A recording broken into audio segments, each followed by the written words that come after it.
Let's start a new video course on AutoCAD. In the Mac environment. Let's start right from the initial. The operating system is OS X Sierra, but you can also own some other version. The same applies to AutoCAD. AutoCAD for students and teachers is free, and once you have registered on Autodesk's website, you can download and use it 2-3 years in a row. Let's get started. Once installed, find AutoCAD on this bar. Here it is here. Let's click to start the everything. AutoCAD is opening and presents us with this screenshot where we can start a new drawing. Or, if connected to internet, see tutorials that explain the essentials on how AutoCAD and some extensions work.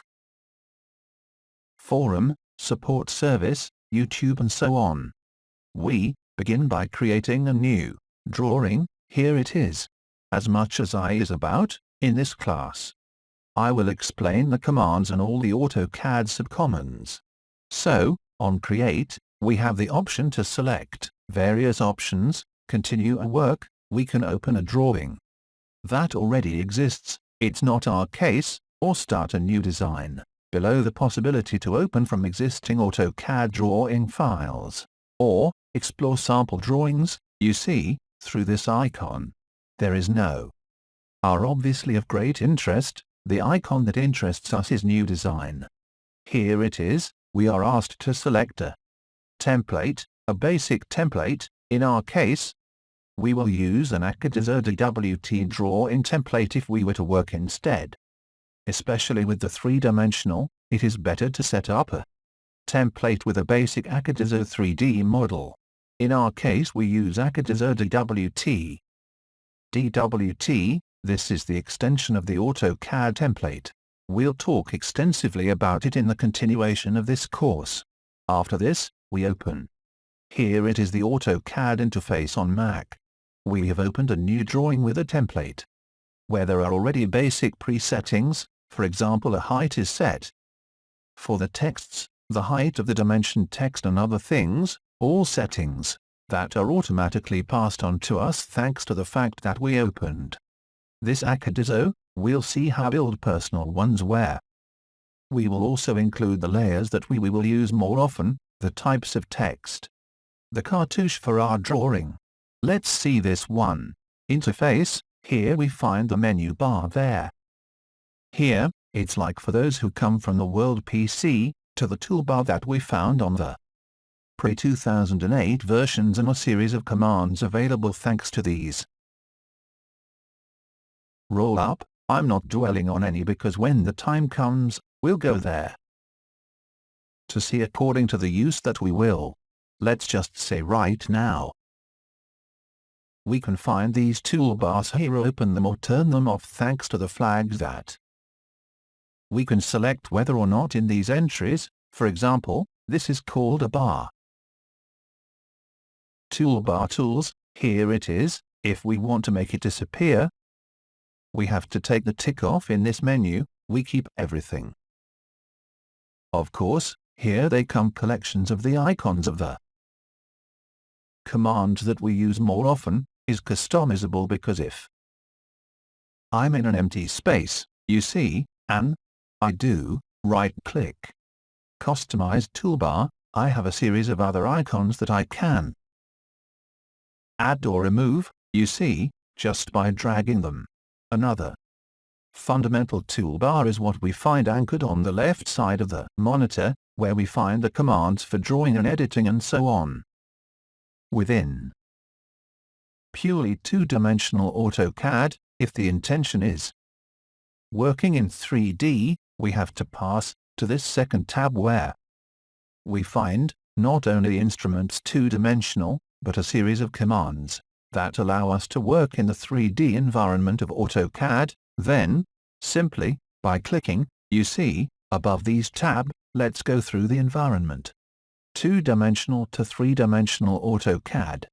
These are also perfectly customizable. For example, thanks to this wheel, we can activate or minus some icons, you see, come added or removed. If we do not, we absolutely make use of it. then it's not. Over, down here, we have this small icon that also allows us to move the group of tools simply by selecting an. By dragging it to the desired position, here it is, a blue streak appears. You see, which is pointing to the destination location of our set of tools. I'm leaving it all like this. And here, again, this plus sign allows to create our group of tools. And for example, architecture, that's me. Not all I do is drag the tools I often use. You see, this layout, 4 commands displayed with large icons, then instead, the 4 more with icons plus. Baby, I'm doing everything fast, so something may not be right. Anyway, okay, you figured it out, all very simple. If it doesn't, obviously, you just need to erase everything, possibly if we don't care. The closer we get, you see, in this period, there's the trash folder. Just do a click on it, asks us a question for the confirm, we say erase it all, that's it. Done, removed our group customize tools. Below. Let's find the status bar. Here, the possibility to make it go away, I remind you that alongside. You can also read the combination of keys, in this case Command 6, to make it appear or disappear. Here it is, Command 6, to make it appear, Command 6 to make it appear. Disappear, okay, let's make it reappear. Like we said. The very important status bar where we find the model space, the one in the. Which one we're working on now, this dark space.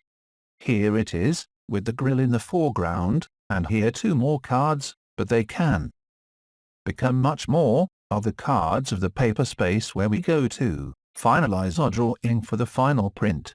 Let's take you to the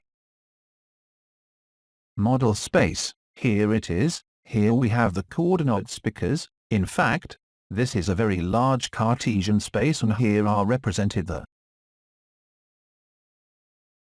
cursor coordinates. And on this part, a series of icons fundamental to the precision drawing of AutoCAD. Clear that we're going to go through them all. How many, then, to finish, this is the view cube where, especially in 3D, it allows us to. Moving through 3-dimensional space is clearly not essential if we work in the 2D 2-dimensional domain of AutoCAD. Here we are on the right side where we find the ability to set, create and manage the layers, and which is what is known as the property, divided into 3 tabs. Then quickly, when we have all a whole series of setting values of the current drawing. So the active layer, for example, the type of line, the active axis. These terms will become familiar with the next video lections. Then we have the My Personal tab. This one, yes, refers to the object that we are going to select. Here it is, you see, I have selected this line. We'll learn in the next lesson, obviously, how to draw the lines, and here shows us all the properties of the selected object. Instead, I had chosen an selected a circle. Here we would have the property of the circle, then another tab to customize these property because I could make it appear. More data on the properties of the circle, here they are, where there are the